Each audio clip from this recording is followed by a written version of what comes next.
noite a todos. Estamos aqui online em mais um encontro com o especialista. Essa noite nós temos o prazer de chamar a doutora Bruna Cerávulo Lemos, que é médica assessora do laboratório Unilab, que é um laboratório do Grupo Analisa, localizado em Presidente Prudente. É um laboratório líder na região. E a Bruna faz o trabalho de assessoria nesse laboratório e a gente convidou aqui do Francesc, nesse intuito de bater um papo com os nossos colegas e falar um pouquinho de um exame que torce aí a cabeça de muita gente no dia a dia, que é o exame de ferritina, né? Ele tem uma utilidade muito específica, mas pode ter algumas situações em que a gente se depara com alterações expressivas ou não. Então, eu gostaria de pedir aí para a doutora Bruna, se quiser se apresentar um pouquinho mais ali, antes de começar a nossa aula, e fique à vontade, então, para a gente escorrer o nosso assunto de hoje à noite. Então, boa noite a todos, agradeço o convite para poder falar hoje aqui sobre um tema muito comum hoje na prática clínica, não só do hematologista, mas de outros clínicos, o endocrinologista, o cardiologista, o nefrologista. Então, acho que é um tema que gera bastante dúvidas e, em comum acordo, achamos que seria importante a gente abordar esse tema.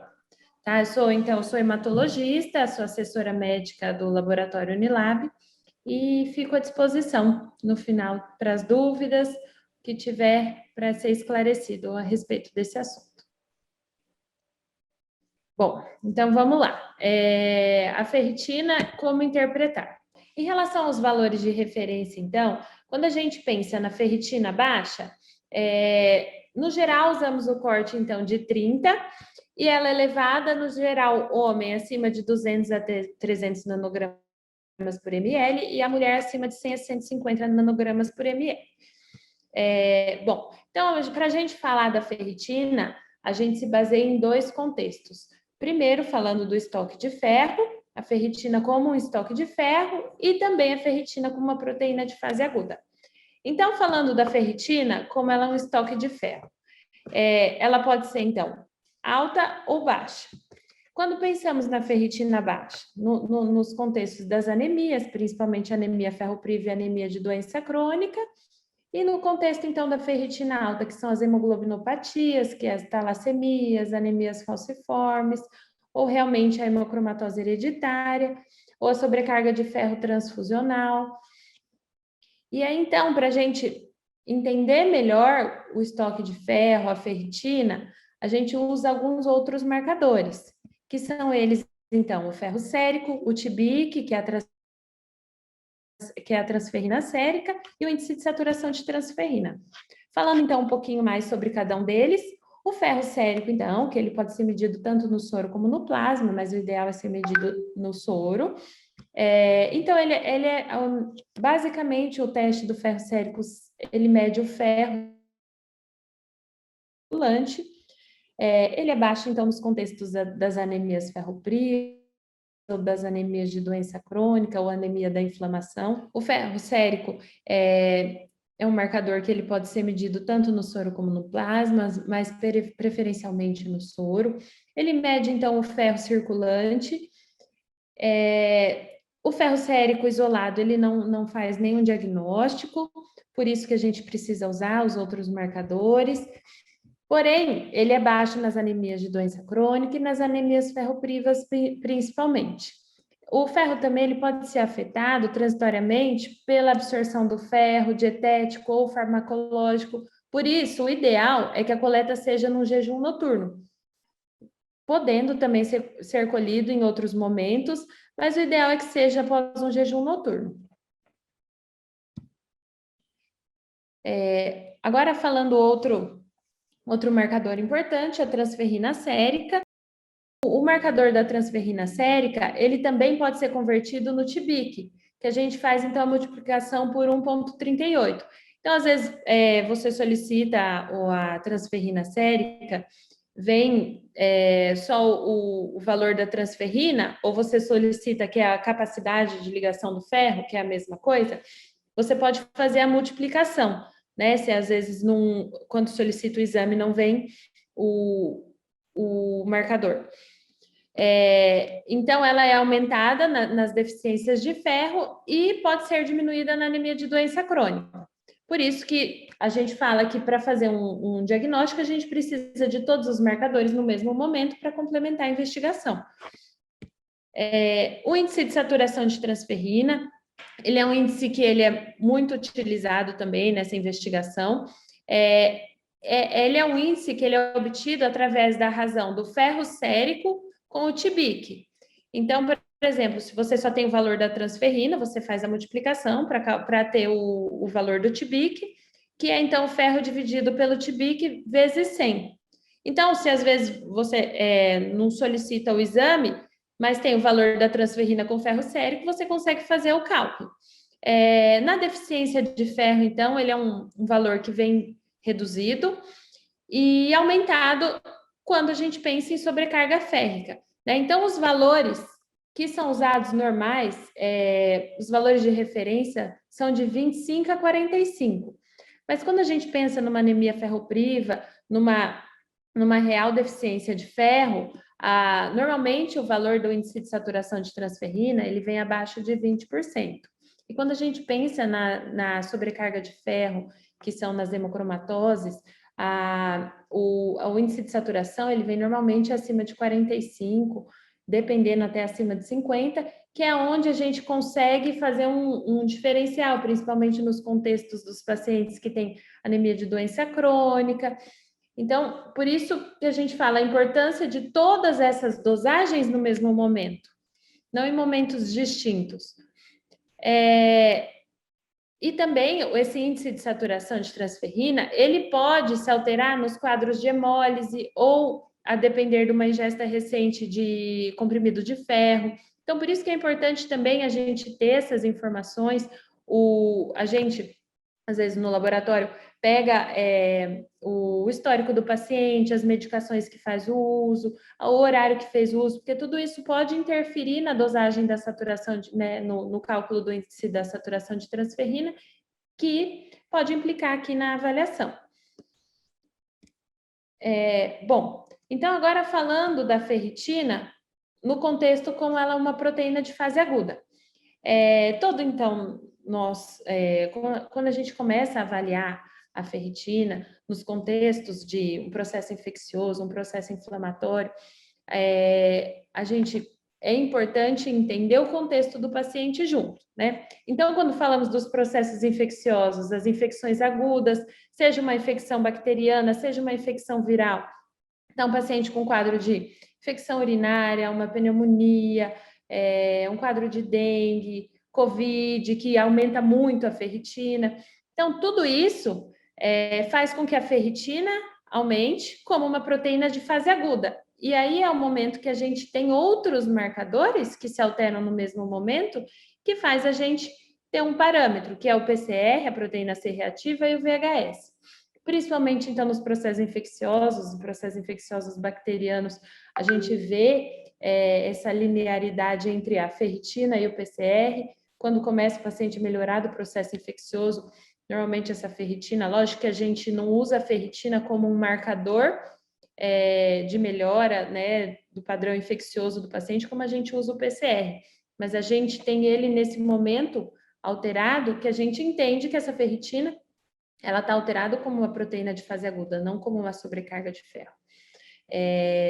Então, no contexto dos processos também inflamatórios, que a gente fala aí as doenças, principalmente as doenças hepáticas, doença renal, o abuso de álcool, diabetes tipo 2, sobrepeso, síndrome metabólica, que entra aí na maior causa de ferritina, principalmente no contexto ambulatorial, que é quando a gente, né, nós hematologistas, por exemplo, recebemos os pacientes para investigar a hiperferritinemia, que é muito comum na rotina. Hoje, acredito que alguns colegas, os cardiologistas, introduziram a ferritina aí numa lista de check-up, e quando foge do valor de referência, ou quando vê que está muito elevado, vem encaminhado para nós hematologistas, e a gente vê que quase 80% das causas entra aqui nesse contexto dos processos inflamatórios, porque essas doenças, né, metabólicas, a síndrome metabólica, sobrepeso, diabetes tipo 2, são condições que geram um pequeno processo inflamatório e secundariamente alteram a ferritina. E aí, nesse momento, o que, que a gente consegue perceber? É um paciente que, às vezes, recém-diagnosticado de diabetes ou alguma alteração do perfil lipídico, o paciente começa a mudar o estilo de vida, começa a tomar medicação, perder peso, a ferritina melhora junto. Normalmente tem esse padrão. O paciente melhora, perde peso, melhora o perfil lipídico e melhora a ferritina junto. Por isso que é importante os marcadores acompanharem os outros exames, não só a ferritina isolada. Falando também das doenças hepáticas, a ferritina se altera muito nas doenças hepáticas, então é importante também nas doenças hepáticas a gente ter o perfil do ferro associado, porque quando a gente pensa numa sobrecarga de ferro, pode haver uma agressão hepática. Então, às vezes faz uma confusão nesse momento, será que é a doença hepática que está alterando a ferritina, ou será que é já uma sobrecarga de ferro que faz uma agressão hepática secundária? Né? Então, nesses momentos, a gente tem o índice de saturação de transferrina, que é um marcador que auxilia muito na investigação, e as doenças renais, então, paciente dialítico, paciente renal crônico, a gente vê que é um paciente que tem anemia e a ferritina elevada, às vezes até o paciente chega questionando, doutora, mas como assim? Eu tenho ferritina alta e tenho anemia? Porque o paciente, ele acha que a ferritina está diretamente associada à hemoglobina, né? Então, o grupo hoje tem um número grande de pacientes de uma clínica de hemodiálise em Campinas, então a gente tem essas informações desses pacientes e a gente vê que é muito associado, né? Porque a doença renal é uma doença que dá um status inflamatório para o paciente e um paciente que é anêmico e tem essa ferritina elevada. Lógico que o paciente renal crônico, ele tem também as perdas de ferro, às vezes os sangramentos, o paciente às vezes tem fístula, então ele pode ter um perfil do ferro alterado, então ele pode ter uma ferropenia, o ferro sérico baixo, com a saturação de transferrina baixa e com a ferritina alta. Né? Então, normalmente é esse perfil da anemia, é esse o perfil do ferro, essas alterações no paciente renal crônico, ele tem uma anemia, que também é uma anemia secundária à doença renal, mas também uma anemia com o perfil do ferro alterado. Então, eu acho que o paciente renal crônico ele é um bom exemplo que a gente não consegue avaliar o perfil dele isolado, porque ele tem a ferritina alta, então ele tem a saturação de transferrina quando ele está com uma anemia ferropriva baixa, ele tem o ferro sérico baixo, ele tem a hemoglobina baixa. Então, é um contexto que eu acho interessante aqui. E falando também do valor da ferritina nesses pacientes, o que a gente observa? Uma ferritina, nesses processos, na síndrome metabólica, principalmente, que é o mais rotineiro no contexto ambulatorial, é uma ferritina que ela não excede 1.000, é uma ferritina aí entre 600 até no máximo 800, 900, que é quando a gente pensa em secundária mesmo, né? Diferente dos processos, às vezes, agudos, o paciente está com Covid, um paciente grave, paciente na UTI, ele tem uma ferritina muito alta, acima de 1.000. Então, a gente consegue ver que essa ferritina, ela acompanha também o status inflamatório do paciente, né? Um paciente grave é uma ferritina bem mais alta. No paciente aqui, esse paciente crônico com síndrome metabólica, é uma ferritina que não excede normalmente 1.000. Agora, se for um paciente no contexto ambulatorial que já chama atenção, né, uma ferritina acima de 1.000, eu acho que o clínico aí já é importante ele já ficar atento. Será que esse paciente já não é um paciente que tem realmente uma sobrecarga de ferro, uma hemocromatose hereditária? Então, acima de 1.000 já chama um pouquinho a atenção. Outra coisa importante, o abuso de álcool. Então, o paciente aí, às vezes, tirou férias, acabou as férias, resolveu fazer um check-up e está lá com a ferritina alta. Então, é muito comum isso acontecer. Então, o que a gente, né, colhendo a história, entende? O paciente falou que deu uma abusada na bebida alcoólica nos últimos tempos. O ideal, fale para ele, pelo menos de 3 a 4 semanas que ele fique sem a ingesta de bebida alcoólica e repita essa ferritina, né? Porque às vezes ela está aumentada secundariamente uma agressão hepática já pelo álcool. E às vezes não altera as transaminases, né? Então, às vezes as transaminases não se alteraram, porque ele não teve uma hepatite alcoólica, mas o fígado teve uma agressão, né? Então, essa ferritina aumentou secundariamente. Então, a proteína, a ferritina como proteína de fase aguda, ela é multifatorial, né? Então, às vezes o paciente ele já acha que ele tem que fazer uma sangria de cara sem saber o diagnóstico, já chega, às vezes já chega um paciente já tendo feito uma sangria, e a gente fala que a sangria ela atrapalha, né, sem ter um diagnóstico, porque o paciente às vezes fez a sangria, abaixa o ferro e não abaixa a ferritina, porque a sangria, lógico que vai abaixar o ferro, né? Porque você vai sangrar o paciente.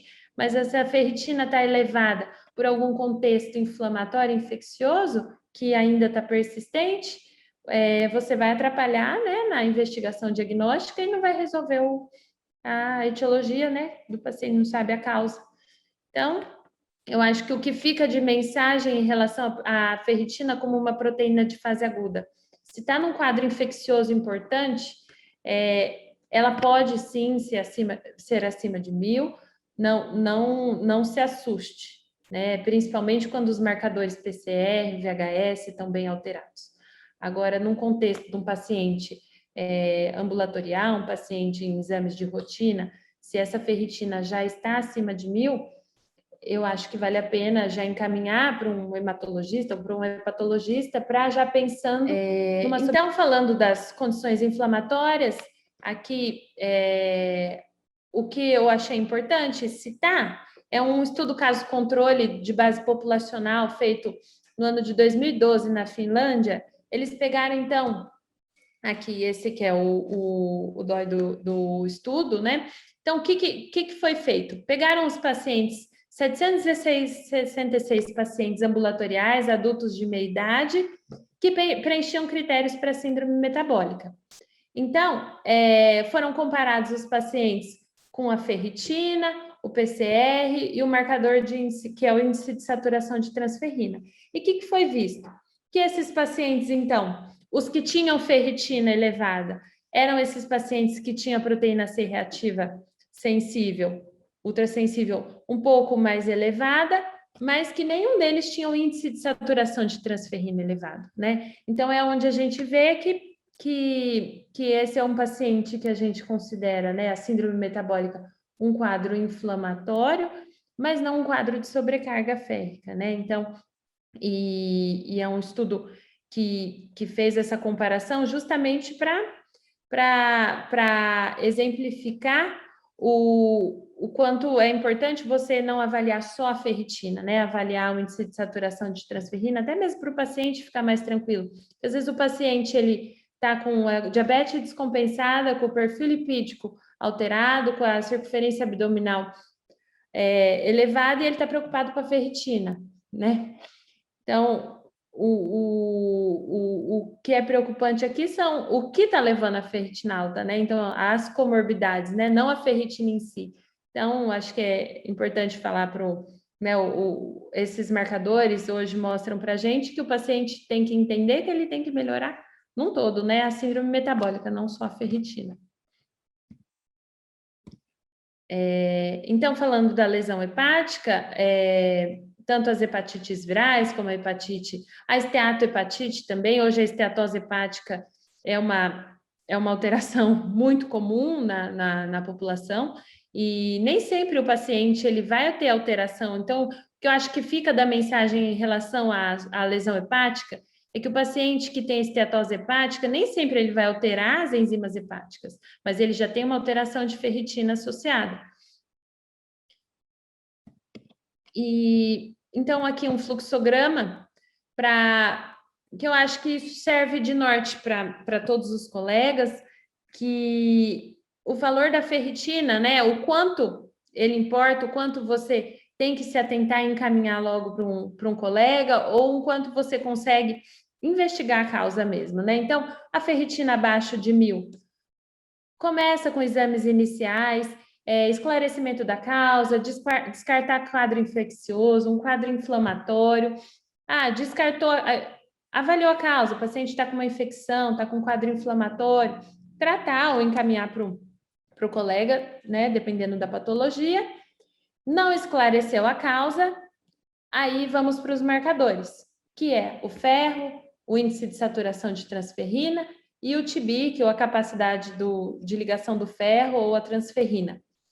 Juntando todo o perfil do ferro, se essa saturação, se esse índice de saturação que a gente conversou lá atrás, ele vier acima de 45, né, que é um corte que a gente usa na prática, se esse valor, se esse índice de saturação já vier alto, pode ser sim uma sobrecarga de ferro, vale a pena já encaminhar para o hematologista, para o hepatologista, para o paciente já ser investigado.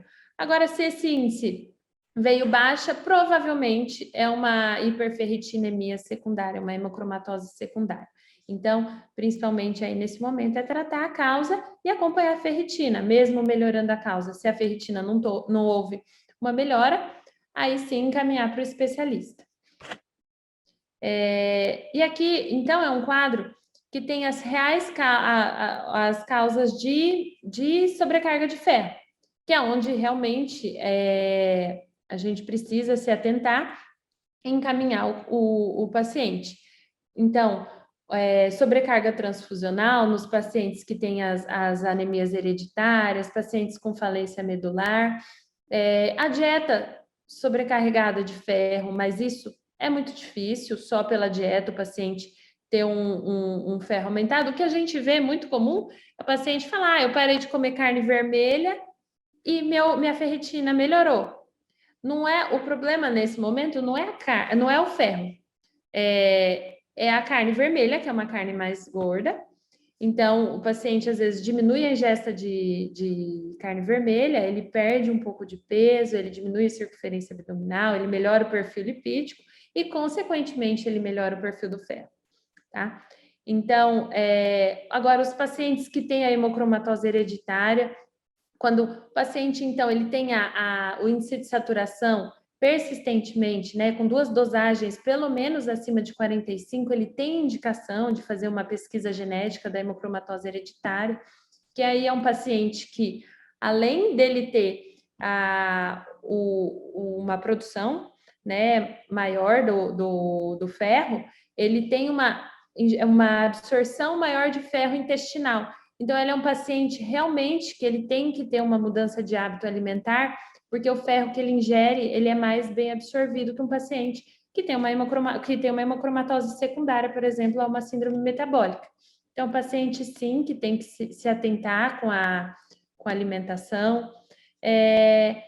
Bom, o contexto, realmente, o contexto da sobrecarga de ferro são, normalmente, patologias hematológicas, né? Então, isso, assim, eu acho que fica de mensagem que essas doenças hematológicas são muito mais raras que uma síndrome metabólica, que um quadro infeccioso. Então, normalmente, uma hiperferritinemia, ela é secundária. Então, o colega, eu acho que tem que ficar atento sempre em avaliar a causa e tratar a causa. E se realmente, né, não for detectada a causa, sim, ser encaminhado para um especialista. Bom, então essa é a mensagem que eu queria deixar para vocês hoje em relação à ferritina. Fico à disposição para as dúvidas e obrigada. Obrigado, Bruna. Excelente aula. Eu acho que você conseguiu traduzir aí muito das dificuldades que a gente tem na assessoria em orientar e explicar, né? Cabe dizer que a Bruna, né, junto com a Mariela, estão assumindo aí as avaliações hematológicas do grupo. A gente sempre envolve as nossas especialistas nas discussões, mas eu queria trazer à tona um tema que você colocou, e eu me lembro nas explicações, principalmente na parte de pediatria, as mães das crianças que têm distúrbio do ferro, que é muito frequente na pequena infância, por causa de não complementação, ou até da nossa dieta, que a nossa população não tem tanto acesso a uma dieta rica em ferro. A gente costuma brincar que a hemoglobina é o dinheiro na carteira, o ferro é o dinheiro na conta corrente, a ferritina é o dinheiro na poupança. E que existe um descolamento da velocidade com que eu consumo esses itens. Eu posso ter hemoglobinas e ferros baixos com ferritina normal e assim por diante. Então, eu queria que você discorresse um pouquinho sobre a dificuldade na interpretação, na avaliação naquele mesmo momento, não na avaliação ao longo prazo, dessas distorções que a gente pode encontrar de hemoglobina normal, por exemplo, com ferritina baixa, ou até mesmo uma ferritina extremamente elevada e eu tenho já um consumo, não levando em consideração aqui, não se estendendo na questão das perdas, mas discorrer um pouquinho das possibilidades de encontrar um resultado desse Então, tipo. Gabriel, isso é muito comum a gente ver essa situação, porque tem pacientes que o perfil do ferro, a cinética do ferro, ela é muito dinâmica. Então, vamos supor que o paciente realmente ele não esteja com anemia, mas o estoque de ferro está baixo. E às vezes o ferro, o paciente está fazendo uma suplementação de ferro, tomou o comprimido de sulfato ferroso, por isso a dosagem do ferro sérico veio normal e a ferritina está baixa, porque realmente o estoque está baixo. Como também existem os contextos do paciente estar com uma anemia e com a ferritina normal.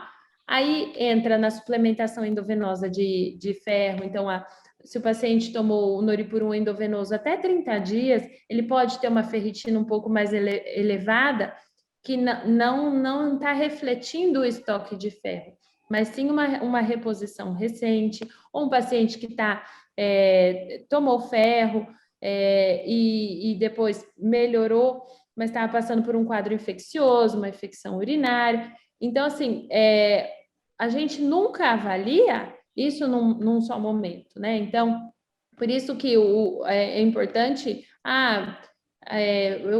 o paciente está com hemoglobina boa, está com o ferro bom e com a ferritina baixa, vamos repetir depois de 3 meses?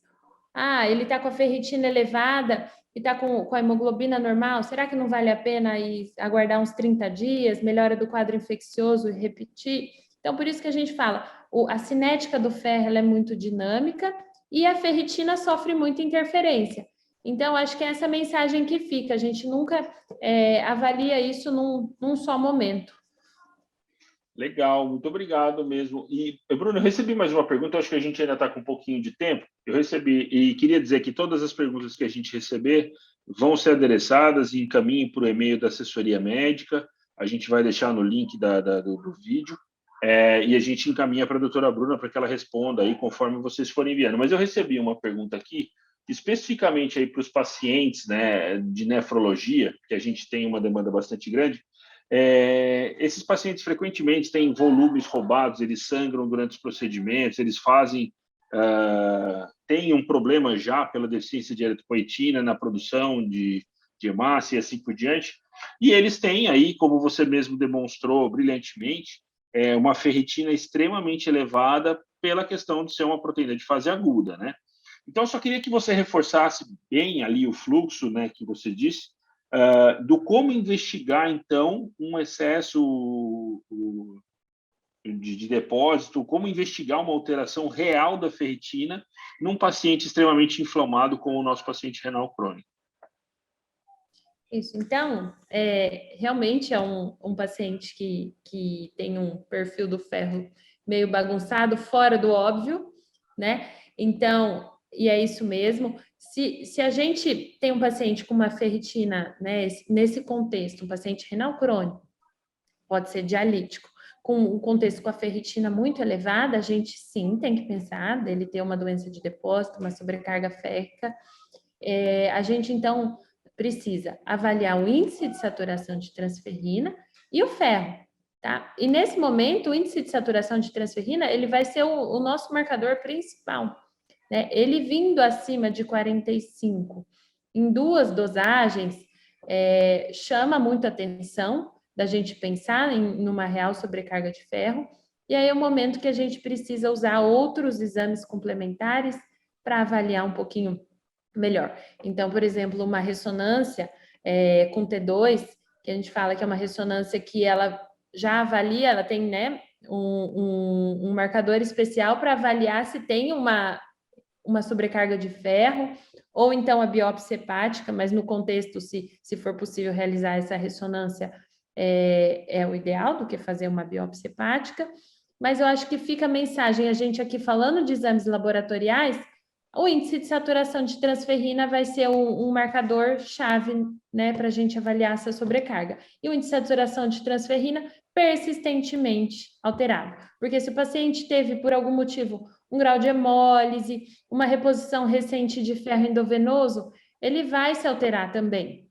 Então, a gente fala que tem que ter uma dosagem dele acima de 45 persistente. Entendi. Entendeu?